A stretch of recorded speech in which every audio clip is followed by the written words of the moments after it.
Hello students, आइए देखते हैं चैप्टर 6 की एक नई हेडिंग आनुवांशिक कूट के बारे में। जेनेटिक कोड क्या होता है इसको समझते हैं हम लोग। तो ध्यान से आप समझिएगा। जेनेटिक कोड, आनुवांशिक कूट। प्रतिकृति व अनुलेखन के दौरान न्यूक्लिक अम्ल से दूसरे न्यूक्लिक अम्ल का प्रतिलिपिकरण होता है। तो आप देख रहे हैं कि न्यूक्लिक अम्ल से दूसरा न्यूक्लिक अम्ल बनता है प्रतिकृति और अनुलेखन के दौरान। तो प्रतिकृति और अनुलेखन से न्यूक्लिक अम्ल से दूसरा न्यूक्लिक अम्ल का प्रतिलिपिकरण होता है। इन प्रक्रमों को पूरकता के आधार पर समझना आसान है। ठीक है, इस प्रक्रिया को आप पूरकता के आधार पर समझ सकते हैं। स्थानांतरण की प्रक्रिया में आनुवांशिक सूचनाएं न्यूक्लियोटाइड के बहुलक से एमिनो अम्ल के बहुलक की ओर स्थानांतरित होती है। ठीक है, स्थानांतरण की जो प्रक्रिया है उसमें आनुवांशिक जो सूचनाएं हैं वे न्यूक्लियोटाइड के बहुलक से अमीनो अम्ल के बहुलक की ओर स्थानांतरित होती हैं। अमीनो अम्ल के न्यूक्लियोटाइड में न तो कोई पूरकता मिलती है और न ही सैद्धांतिक रूप से इसके बारे में सोच सकते हैं। ठीक है, तो आप देख रहे हैं कि यहाँ पे स्थानांतरण की प्रक्रिया में आनुवांशिक सूचनाएं न्यूक्लियोटाइड के बहुलक से अमीनो अम्ल के बहुलक की ओर ट्रांसफर होती है और अमीनो अम्ल के न्यूक्लियोटाइड में न तो कोई पूरकता मिलती है और न ही सैद्धांतिक रूप से आप इसके बारे में सोच सकते हैं। ठीक है, आगे देखें ध्यान से। न्यूक्लिक अम्ल अर्थात आनुवांशिक पदार्थ में परिवर्तन से प्रोटीन के अमीनो अम्ल में भी परिवर्तन हो जाता है। ठीक है, तो अगर जो है न्यूक्लिक अम्ल में कोई भी परिवर्तन होगा तो उसे प्रोटीन के अमीनो अम्ल में भी परिवर्तन हो जाता है। इस विचार के समर्थन हेतु पर्याप्त प्रमाण उपलब्ध हैं। इससे आनुवांशिक कूट अर्थात जेनेटिक कोड की परिकल्पना का प्रतिपादन हुआ जो प्रोटीन संश्लेषण के दौरान अमीनो अम्ल के अनुक्रम को निर्धारित करते हैं। तो आप देख रहे हैं कि अगर न्यूक्लिक अम्ल में परिवर्तन हो जाए अर्थात आनुवांशिक पदार्थ में परिवर्तन होने से प्रोटीन के अमीनो अम्ल में भी परिवर्तन हो जाता है और इसके पर्याप्त प्रमाण भी उपलब्ध हैं। इससे आनुवांशिक कूट अर्थात जेनेटिक कोड की परिकल्पना का प्रतिपादन होगा कि कोई जेनेटिक कोड है, कोई सिग्नल है जिसके आधार पर ही प्रोटीन के अमीनो अम्ल में परिवर्तन होता है। ठीक है, प्रोटीन संश्लेषण के दौरान अमीनो अम्ल के अनुक्रम को निर्धारित किया जाता है जेनेटिक कोड के माध्यम से।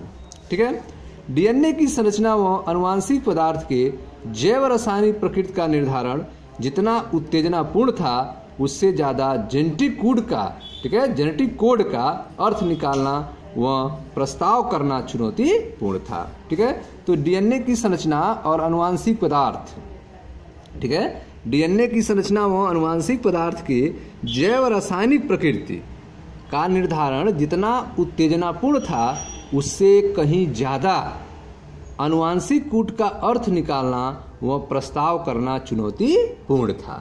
ठीक है, सही अर्थों में इसके लिए विभिन्न क्षेत्रों के वैज्ञानिकों, भौतिकविद, कार्बनिक रसायनविद, जैव रसायनज्ञ व आनुवंशिकीविद के सहयोग की आवश्यकता थी। ठीक है, तो आप देख रहे हैं कि जेनेटिक कोड का अर्थात आनुवांशिक कूट का अर्थ निकालने के लिए, इसके बारे में समझने के लिए कई वैज्ञानिकों के सहयोग की आवश्यकता थी। ठीक है, जॉर्ज गेमो एक भौतिकविद थे।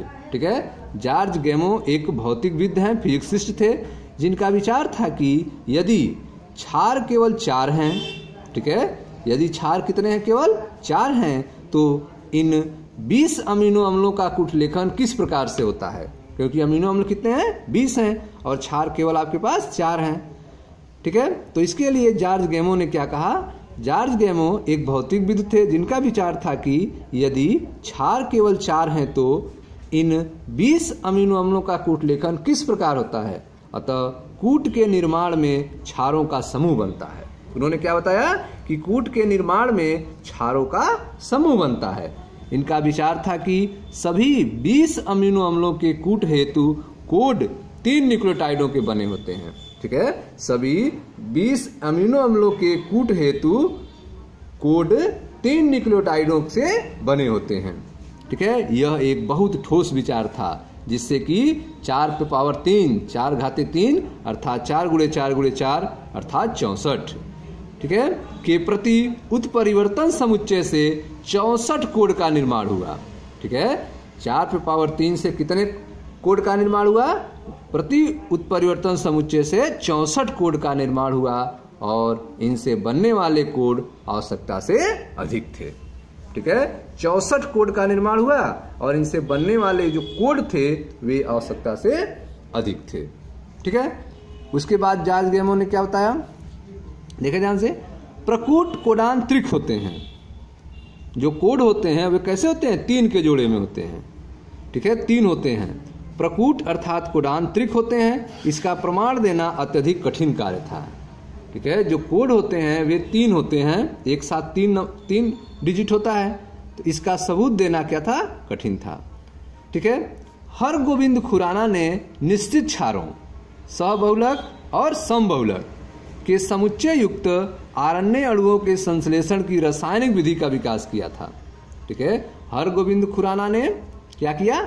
हरगोविंद खुराना ने, भारत के वैज्ञानिक हैं, हरगोविंद खुराना ने निश्चित क्षारों, समबहुलक या फिर सहबहुलक के समुच्चय युक्त आरण्य अणुओं के संश्लेषण की रासायनिक विधि का विकास किया था। ठीक है, प्रोटीन संश्लेषण हेतु मार्शल निटेनबर्ग की कोशिश स्वतंत्र तंत्रकूट का अर्थ निकालने में काफी सहयोगी रही। ठीक है, तो आप देख रहे हैं कि जो कूट है उसका अर्थ निकालने में, ठीक है, मार्शल निटेनबर्ग की कोशिश जो है वह सहयोगी था। ठीक है, सेब ओटो ओकोया एंजाइम, सेब ओटो ओकोया एंजाइम अर्थात पॉलीन्यूक्लियोराइड फास्फोरिलेज आरएनए को स्वतंत्र रूप अर्थात आरएनए का एंजाइम संश्लेषण में से टेम्पलेट के निश्चित अनुक्रम के साथ बहुलकित होने में सहायता प्रदान करता है। ठीक है, तो आप देख रहे हैं कि सेब ओटो ओकोया एंजाइम जो है वह आरएनए को स्वतंत्र रूप से टेम्पलेट के निश्चित अनुक्रमों के साथ बहुलकित होने में सहायता प्रदान करता है। ठीक है, तो आप देख रहे हैं कि इन वैज्ञानिकों के अलग अलग सहयोग है, इस एंजाइम की खोज है जिससे जो है आनुवांशिक कोड को समझने में सहायता प्राप्त हुई। ठीक है, प्रकूट कैसे होते थे? प्रकूट अर्थात कोडान जो है वह त्रिक होते हैं। इसका प्रमाण देना अत्यधिक कठिन कार्य था। ठीक है, इसके लिए कुछ लोग सहयोगी हैं जैसे हरगोविंद खुराना। हरगोविंद खुराना ने निश्चित क्षारों, समबहुलक या फिर सहबहुलक के समुच्चय युक्त आरएनए अणुओं के संश्लेषण की रासायनिक विधि का विकास किया था। ठीक है, प्रोटीन संश्लेषण हेतु मार्शल निटेनबर्ग की कोशिश स्वतंत्र कूट, ठीक है, स्वतंत्र तंत्रकूट का अर्थ निकालने में काफी सहयोगी रहा। इसके साथ सेब ओटो ओकोया एंजाइम अर्थात पॉलीन्यूक्लियोराइड फास्फोरिलेज आरएनए को स्वतंत्र रूप से टेम्पलेट के निश्चित अनुक्रमों के साथ बहुलकित होने में सहायता प्रदान करता है। ठीक है, अंत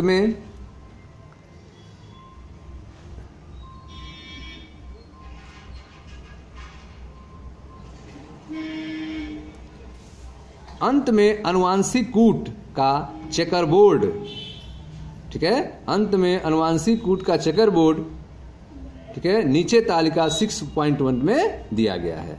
तो जो आनुवांशिक कोड है, ठीक है, जेनेटिक कोड है, उसका जो है पनेट आरेख जो है वह यहाँ पे तालिका में दिया गया है, जिसको आप समझ लें कैसे यह कोडिंग की गई है।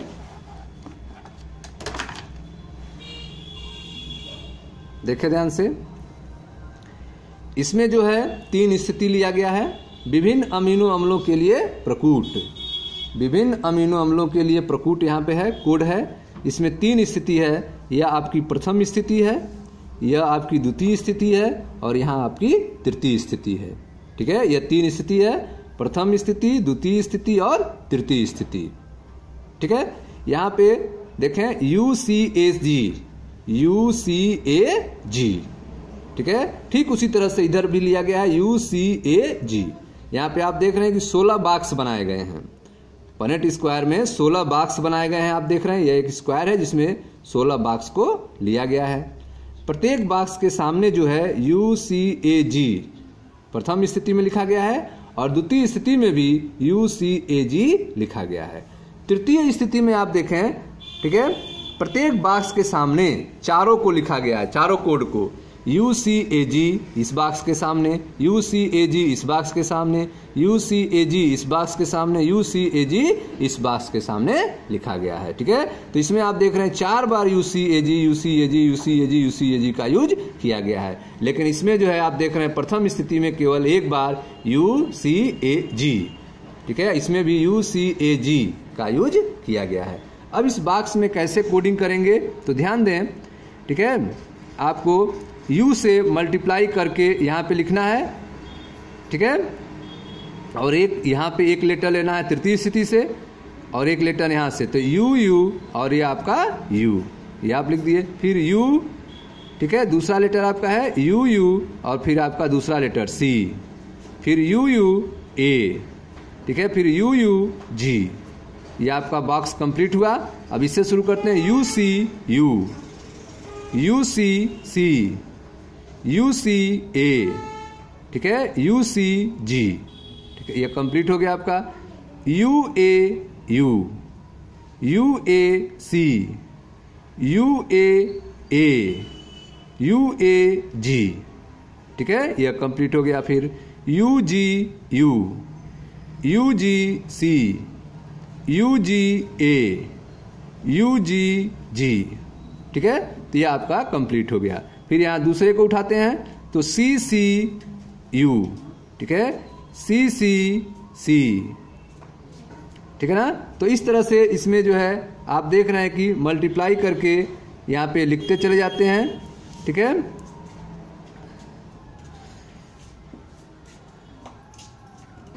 ठीक है स्टूडेंट। तो दूसरे बॉक्स में कैसे फिल करेंगे तो यहाँ देखें CU और ये आपका U। ठीक है, तो CU हो गया, फिर CU C हो गया।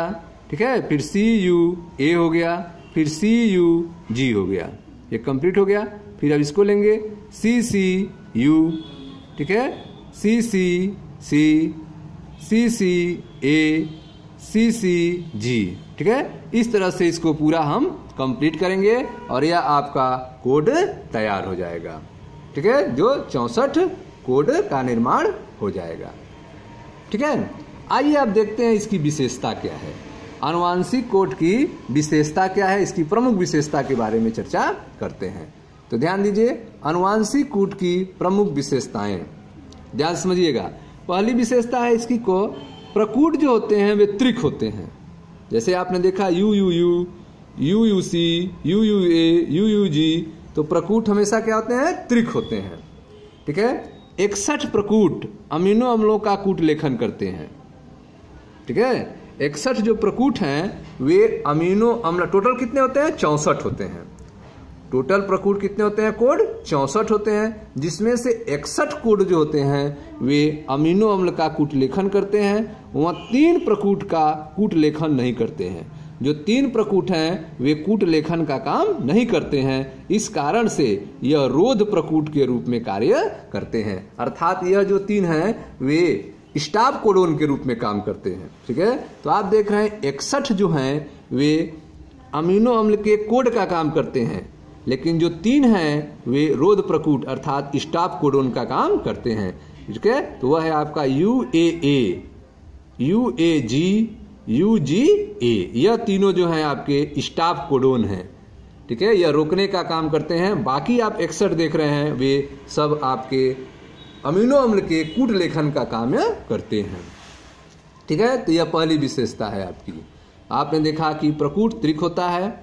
61 प्रकूट अमीनो अम्ल का कूट लेखन करते हैं, वह 3 प्रकूट का कूट लेखन नहीं करते हैं। ठीक है, 3 प्रकूट का कूट लेखन नहीं करते हैं, इस कारण से यह रोध प्रकूट के रूप में कार्य करते हैं। एक प्रकूट केवल एक अमीनो अम्ल का कूट लेखन करता है। ठीक है ना, तो एक कोड जो है, एक प्रकूट जो है वह एक अमीनो अम्ल का कूट लेखन करता है। इस कारण से यह असंदिग्ध व विशिष्ट होता है। ठीक है, जो कोड होता है वह क्या होता है, असंदिग्ध व विशिष्ट होता है, क्योंकि यह केवल एक अमीनो अम्ल का कूट लेखन करता है। तो एक प्रकूट केवल एक अमीनो अम्ल का कूट लेखन करता है, इस कारण से यह असंदिग्ध व विशिष्ट होता है। तीसरा देखें, कुछ अमीनो अम्ल का कूट लेखन एक से अधिक प्रकूटों द्वारा होता है। ठीक है, कुछ अमीनो अम्लों का कूट लेखन जो है एक से अधिक कोड के द्वारा होता है। ठीक है, इस कारण से इन्हें अपहासित कूट कहते हैं। ठीक है, कुछ अमीनो अम्ल का कूट लेखन जो है वह एक से अधिक प्रकूटों द्वारा होता है, इस कारण इन्हें क्या कहते हैं? अपहासित कूट कहते हैं। नेक्स्ट देखें, प्रकूट दूत आरण्य में से लगातार पढ़े जाते हैं। जो कोड होते हैं वह यम आरण्य के द्वारा, दूत आरण्य के द्वारा लगातार पढ़े जाते हैं, ये बीच में रुके नहीं होते हैं। ठीक है, प्रकूट दूत आरण्य में लगातार पढ़े जाते हैं, ये बीच में रुके हुए नहीं होते हैं। नेक्स्ट देखें, कूट लगभग सार्वभौमिक होते हैं। जो कोड होते हैं वे लगभग क्या होते हैं? यूनिवर्सल होते हैं, सार्वभौमिक होते हैं। जैसे जीवाणु से मनुष्य में UUU फेनिल एलेनिन का कोड है। ठीक है, चाहे जीवाणु हो चाहे मनुष्य हो, उसमें UUU जो है वह किसका कोड है? फेनिल एलेनिन का कोड है, PHE का कूट लेखन करता है। इस नियम के कुछ अपवाद सूत्रकणिका प्रकूट व कुछ अन्य जंतुओं, ठीक है, कुछ आदि जंतुओं जैसे प्रोटोजोआ में मिलता है। ठीक है, तो इस नियम के कुछ अपवाद भी हैं, जैसे कि आप देख रहे हैं कि सूत्रकणिका प्रकूट व कुछ आदि जंतुओं प्रोटोजोआ में इसके अपवाद मिलते हैं। नेक्स्ट देखें, AUG दोहरा कार्य करता है। ठीक है, यह मिथियोनिन का कूट लेखन करता है। AUG जो है वह मिथियोनिन अमीनो अम्ल का कूट लेखन करता है और यह एक प्रारंभक प्रकूट के रूप में भी कार्य करता है। ठीक है, तो यह स्टार्ट कोडोन है। AUG जो है वह प्रारंभक प्रकूट है, अर्थात यह स्टार्ट कोडोन है। तो AUG का दोहरा कार्य करता है, यह मिथियोनिन का कूट लेखन भी करता है और यह एक प्रारंभक प्रकूट के रूप में भी कार्य करता है। ठीक है स्टूडेंट्स, तो इस तरह से आपने देखा AUG जो है वह स्टार्ट कोडोन है और UAA, UAG, UGA यह स्टॉप कोडोन होते हैं। ठीक है, तो यह था आपका आनुवांशिक कोड की प्रमुख विशेषताओं के बारे में। ठीक है, पहली विशेषता आपने देखा इसमें कि प्रकूट त्रिक होता है। 61 प्रकूट अमीनो अम्ल का कूट लेखन करते हैं, वह 3 प्रकूट का कूट लेखन नहीं करते हैं, इस कारण से यह रोध प्रकूट के रूप में कार्य करता है। एक प्रकूट केवल एक अमीनो अम्ल का कूट लेखन करता है, इस कारण से यह असंदिग्ध व विशिष्ट होता है। कुछ अमीनो अम्ल का कूट लेखन एक से अधिक प्रकूटों द्वारा होता है, इस कारण इन्हें अपहासित कूट कहते हैं। प्रकूट दूत आरण्य में लगातार पढ़े जाते हैं, ये बीच में रुके हुए नहीं होते हैं। कूट लगभग सार्वभौमिक होते हैं, जैसे जीवाणु से मनुष्य में UUU फेनिल एलेनिन PHE का कूट लेखन करते हैं। इस नियम के कुछ अपवाद सूत्रकणिका प्रकूट व कुछ अन्य जंतुओं, ठीक है, आदि जंतुओं प्रोटोजोआ में मिलता है। AUG दोहरा कार्य करता है, यह मिथियोनिन का कूट लेखन करता है और यह एक प्रारंभक प्रकूट के रूप में कार्य करता है। ठीक है स्टूडेंट्स, आगे देखते हैं। यदि एक दूत आरण्य अर्थात यम आरण्य, यदि एक दूत आरण्य में निम्न न्यूक्लियोटाइड अनुक्रम है तो इसके द्वारा कूट लेखित अमीनो अम्ल के अनुक्रम की कल्पना करो। चेकरबोर्ड की सहायता लीजिए। ठीक है, तो आप देख रहे हैं कि AUG है, UUU है, तो AUG आपका प्रारंभक प्रकूट होता है, पहले यही रहेगा आपका। ठीक है, यह स्टार्ट कोडोन है और यह किसका है? मिथियोनिन का है। ठीक है, उसी तरह से UUU किसका कोड है? तो आप देख रहे हैं UUU जो है फिनाइल एलेनिल का कोड है। ठीक है, PHE का है। ठीक है, तो इस तरह से आप देख रहे हैं कि सबका कोड है UUU किसका है? फेनिल एलेनिन का है। UUU किसका कोड है? UUU फेनिल एलेनिन का है। ठीक है, फेनिल एलेनिन का कोड है UUU।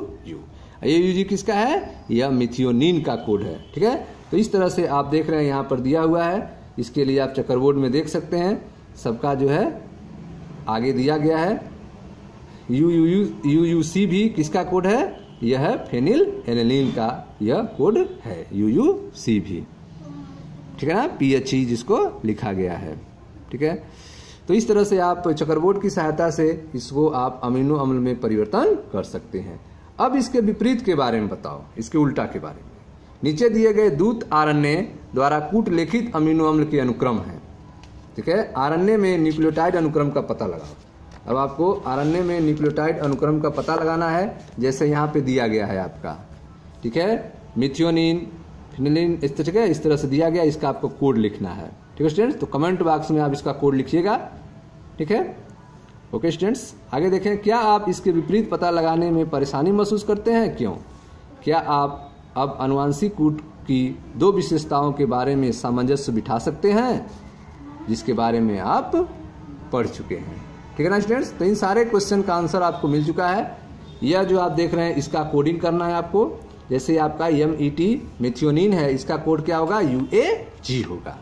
ठीक है ना, तो AUG कोड किसका होता है? यह AUG कोड होता है मेथियोनिन का। ठीक है स्टूडेंट्स, तो इस तरह से आप वहाँ से इसकी कोडिंग कर लेंगे और कोडिंग से आप नेम भी लिख सकते हैं। तो यह था स्टूडेंट्स आपका आनुवंशिक कूट के बारे में। ठीक है, इसको आप रिवाइज करें। मिलते हैं नेक्स्ट वीडियो में। Thank you.